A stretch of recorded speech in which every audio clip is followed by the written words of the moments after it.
नमस्कार दोस्तों, स्वागत है आप सभी का यूपीएससी उत्कर्ष में। मेरा नाम है पूजा द्विवेदी। 1850 से हम लगातार रिकॉर्ड कीपिंग कर रहे हैं विश्व के तापमान का, जिसमें ये पता चला है इस साल का 21 जुलाई हमारी पूरी हिस्ट्री में सबसे ज़्यादा टेम्परेचर में आगे रहा है, यानी कि इस दिन को टेम्परेचर सबसे ज़्यादा रहा है। तो इसी के बारे में हम चर्चा करेंगे। 21 जुलाई 2024 सभी रिकॉर्ड तोड़कर पृथ्वी के इतिहास का सबसे गर्म दिन बन गया है। हालांकि जब पृथ्वी नई नई बनी थी तब इससे बहुत ज़्यादा अधिक तापमान रहा करता था, बट जब से हमने रिकॉर्ड कीपिंग शुरू की है, जो कि 18 से 50 से प्रॉपरली की है, तब से आज तक में सबसे ज़्यादा गर्म दिवस ये रहा है। तो अगर आपके घर के एसी का बिल ज़्यादा आ रहा है या फिर बिजली का बिल ज़्यादा आ रहा है तो आप घबराइए मत। हमें घबराना नहीं है, ये सबके लिए सेम ही है, क्योंकि देख लो हम रह ही नहीं पा रहे हैं without these kind of necessities. चलिए इसके बारे में जानते हैं। ये डेटा जो हमें पता चला है ये कोपरनिकस के थ्रू पता चला है। ERA 5 डेटा सेट से प्रारंभिक डेटा का विश्लेषण किया गया और पता चला कि 21 जुलाई 2024 पृथ्वी के रिकॉर्ड किए गए इतिहास का सबसे ज़्यादा गर्म दिन था। इसमें औसत वैश्विक सतह का वायु तापमान 17.09 डिग्री रहा है।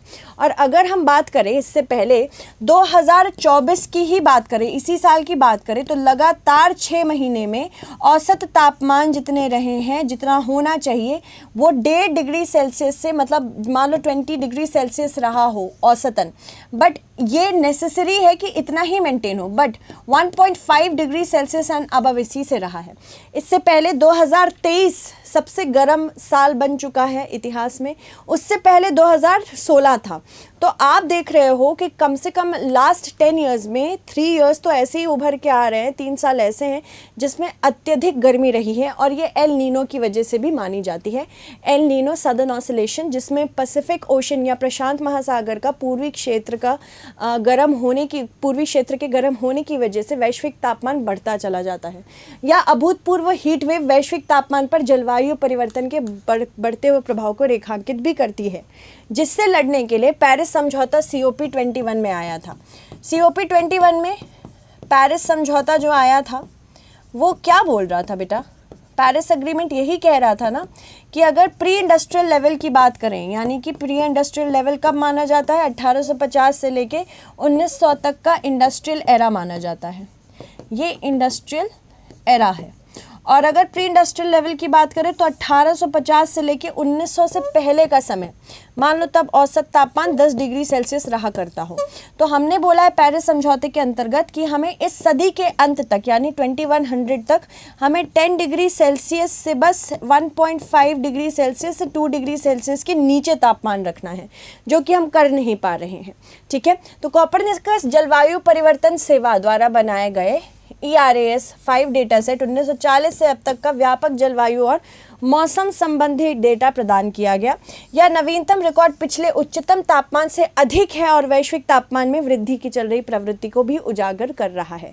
जुलाई 2024 में दुनिया के कई हिस्सों में भीषण गर्मी भी पड़ी और साथ ही साथ हीटवेव भी आया। दक्षिणी यूरोप, दक्षिणी पूर्व एशिया, उत्तरी अफ्रीका और संयुक्त राज्य अमेरिका के क्षेत्र में भी तीव्र और लंबे समय तक हीट वेव रही, जिसकी वजह से ग्रीस, कनाडा और अल्जीरिया के जंगलों में भी आग लग गई। आग लगने की ही वजह से बहुत सारे ऐसी गैसेस उत्सर्जित होती हैं जो कि ग्रीन हाउस गैस है, जैसे कि methane, carbon monoxide, carbon dioxide, sulphur, ये कुछ सल्फर डाइऑक्साइड, ये कुछ ऐसी गैसेस हैं जो आगे चल के भी वैश्विक तापमान बढ़ाएंगी। संयुक्त राज्य और अन्य जलवायु एजेंसियां स्थिति पर बारीकी से नजर रखे हुए हैं। संयुक्त राष्ट्र के महासचिव ने कहा है कि जलवायु परिवर्तन को कम करने के लिए कार्रवाई की तत्काल आवश्यकता है। उन्होंने वर्तमान अवधि को वैश्विक उबाल का युग बताया है। वैश्विक उबाल यानी कि अभी तक तो वैश्विक तापन चल रहा था, ग्लोबल वार्मिंग यानी कि वैश्विक तापन, और ग्लोबल कूलिंग यानी कि वैश्विक शीतलन, ये दो ऐसी चीज़ें हैं जो लगातार क्या कर रही हैं, ये क्लाइमेट चेंज का पार्ट मानी जाती हैं। पर इस बार का क्लाइमेट चेंज क्यों अत्यधिक परेशान करने वाला है? क्योंकि ये ग्लोबल वार्मिंग जो है ये मानवीय गतिविधियों की वजह से हो रही हैं।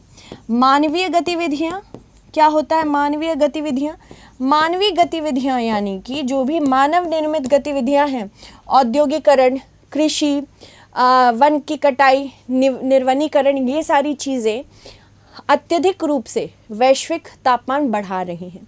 और अभी हम तापन में थे, अब हम उबाल पे आ गए हैं। ये हमें कैसे पता चल रहा है? जो आपको चरम मौसम संबंधी घटनाएं देखने को मिल रही हैं, ये इसी से पता चल रहा है। ग्रीष्म लहर की इस साल कुछ ज़्यादा ही देखने को मिली। ग्रीष्म लहरों की वजह से भी बहुत सारी मृत्यु इस बार हमने देखी।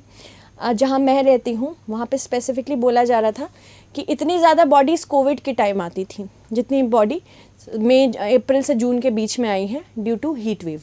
इसके बाद अगर हम बात करें ग्रीष्म लहर क्या होती है, ये हर साल चलती है।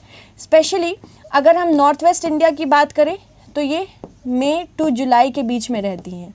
और मई टू जुलाई के बीच में जो ये ग्रीष्म लहरें रहती हैं, ये पंजाब, उत्तर प्रदेश, हरियाणा, राजस्थान और साथ ही साथ गुजरात के कुछ क्षेत्रों में चलती हैं, मध्य प्रदेश में भी चलती हैं, बिहार में भी चलती हैं।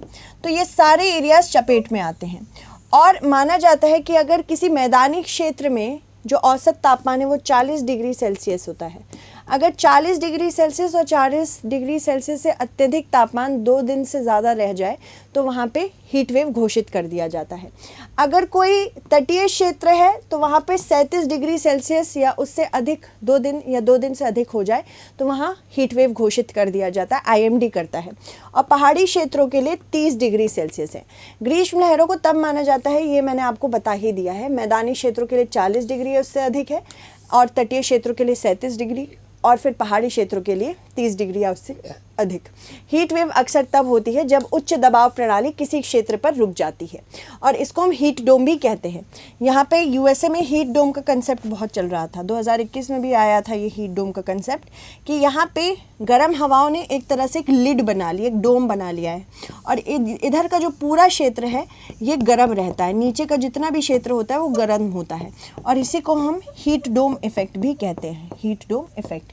तो ये प्रणालियाँ पृथ्वी की सतह के पास गर्म हवा में फंसा के रख सकती हैं, गर्म हवा को फंसा के रख सकती हैं और वायु के द्रव्यमान को सामान्य गति को भी रोक सकती हैं।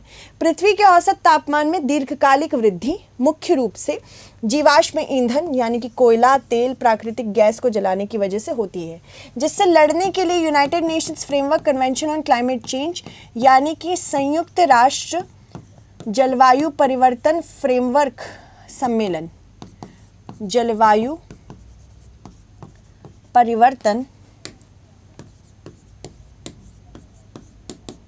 फ्रेमवर्क सम्मेलन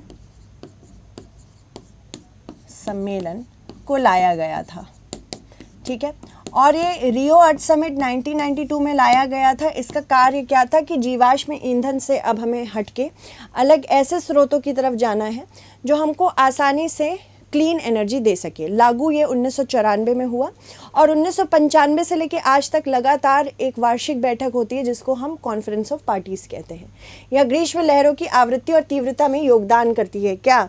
जो ग्रीष्म लहर, अगर हम बात करें औद्योगिक प्रक्रियाएं, साथ ही साथ मानवीय गतिविधियां, ये मैंने आपको बता ही दिया है। ठीक है, प्राकृतिक जलवायु परिवर्तन जैसे कि एल नीनो और ला नीना से प्रभावित होता है। ला नीना क्या होता है? जैसे एल नीनो ग्लोबल वार्मिंग के लिए प्रशांत महासागर के पूर्वी क्षेत्र को गर्म करता है, वैसे ला नीना ठंडा करती है पूर्वी क्षेत्र को। उदाहरण के लिए एल नीनो घटनाओं के दौरान उष्णकटिबंधीय प्रशांत क्षेत्र में गर्म समुद्री पानी दुनिया भर में वायुमंडलीय परिसंचरण और मौसम के पैटर्न में बदलाव लाता है। उदाहरण अगर हम ला नीना के बारे में बात करें तो यहाँ पे भूमि से घिरी घाटियों और पहाड़ियों के से घिरे क्षेत्र को भी गर्म और ठंडा भी दोनों ही कर सकते हैं, जो आमतौर पर ऐसे अत्यधिक तापमान के लिए प्रवण नहीं होते हैं। अगर आपको हीट लग गई है, हीट स्ट्रोक लग गई है, तो उससे रिलेटेड बहुत सारे इश्यूज हो सकते हैं, जैसे कि अगर किसी की ड्राई स्किन है, हॉट और रेड हो रही है, बॉडी टेम्परेचर 40 डिग्री सेल्सियस या 104 फ़ारेनहाइट से ऊपर जा रहा है, नोजिया और वॉमिटिंग आ रही है आपको, सर बहुत ज़्यादा कंपन वाला दर्द हो रहा है, मसल क्रैम्पिंग हो रही है, तो मतलब आपको हीट वेव लग गई है। उच्च वायु तापमान मानव स्वास्थ्य को प्रभावित करता है, मृत्यु के शीर्ष कारण बढ़ जाते हैं इस वजह से। इसमें श्वसन और हृदय संबंधी रोग, मधुमेह और गुर्दे की समस्याएं भी शामिल हैं। सामान्य तापमान से थोड़ा सा भी अंतर बीमारी और मृत्यु का कारण बन सकता है, इसीलिए हमको हीट वेव को रोकना होगा, हमें वैश्विक तापमान घटाना होगा। उच्च तापमान के कारण मृदा नमी तेजी से वाष्पित हो जाती है, जिसका प्रभाव पौधों की वृद्धि और समग्र मृदा स्वास्थ्य पर भी पड़ता है। गर्म हवाओं का प्रभाव सीधे तौर पर समाज के कमजोर वर्गों पर पड़ता है, इसीलिए इनको सबसे ज़्यादा प्रोटेक्शन की ज़रूरत है। ठीक है, इसलिए आप आसपास अपने एरियाज़ को ज़्यादातर कूल रखिएगा। ठीक है, चलिए आगे बढ़ते हैं, बचाव के उपाय देख लेते हैं। ग्रीष्म लहरों की बढ़ती आवृत्ति और तीव्रता को ध्यान में रखते हुए दीर्घकालिक जलवायु अनुकूलन, यानी कि अब जलवायु परिवर्तन तो हो रहा है, उसको हम रोक तो सकते नहीं अभी तुरंत, हम अपने आप को अडेप्ट ज़रूर कर सकते हैं, अपना अनुकूलन ज़रूर कर सकते हैं। इसमें ऐसी कृषि पद्धतियों, जल प्रबंधन, सार्वजनिक स्वास्थ्य नीतियाँ समायोजित रूप से शामिल करना है। स्वास्थ्य सेवा पेशेवरों को गर्मी से संबंधित बीमारियों को तुरंत पहचानना, उनका इलाज करना भी ज़रूरी है। हीट वेव का डेटा ये जो आया है, ये भविष्य में हमें एक तरह से अलर्ट रहने के लिए भी इनकरेज करता है। ठीक है, चलो अब क्वेश्चन यहाँ पे कोपरनिकस के बारे में जान लेते हैं। या यूरोपीय संघ के कोपरनिकस पृथ्वी अवलोकन कार्यक्रम द्वारा प्रदान की जाने वाली एक विषयगत सूचना सेवा में से एक है। कोपरनिकस एक परिचालन कार्यक्रम है जो यूरोप और अन्य स्थानों पर उपलब्ध मौजूदा अनुसंधान का उपयोग करता है। यह यूरोप और शेष विश्व में अतीत, वर्तमान और भविष्य के जलवायु के बारे में बताता है, और ये जलवायु से बनी हुई नीतियाँ निदेशकों को भी बनाने में मदद करता है। C3S विश्व जलवायु अनुसंधान कार्यक्रम के अंतर्गत किए गए जलवायु अनुसंधान पर निर्भर करता है। यह वैश्विक जलवायु अवलोकन प्रणाली द्वारा परिभाषित उपयोगकर्ता आवश्यकताओं को भी प्रतिक्रियित करता है। चलो क्वेश्चन देख लेते हैं। ग्रीष्म लहर क्या है? ग्रीष्म लहरों के कारणों पर चर्चा करते हुए इसके प्रभाव पर संक्षिप्त टिप्पणी करें। C3S यूरोपीय संघ के कोपरनिकस पृथ्वी अवलोकन कार्यक्रम द्वारा प्रदान की जाने वाली 6 विषयगत सूचना सेवा में से एक है। कोपरनिकस एक परिचालन कार्यक्रम है जो यूरोपीय और अन्य स्थानों पर उपलब्ध मौजूदा अनुसंधान और संरचनाओं के ज्ञान पर आधारित है। तो आपको बताना होगा इसका सही आंसर क्या है। Thank you so much everyone, stay updated.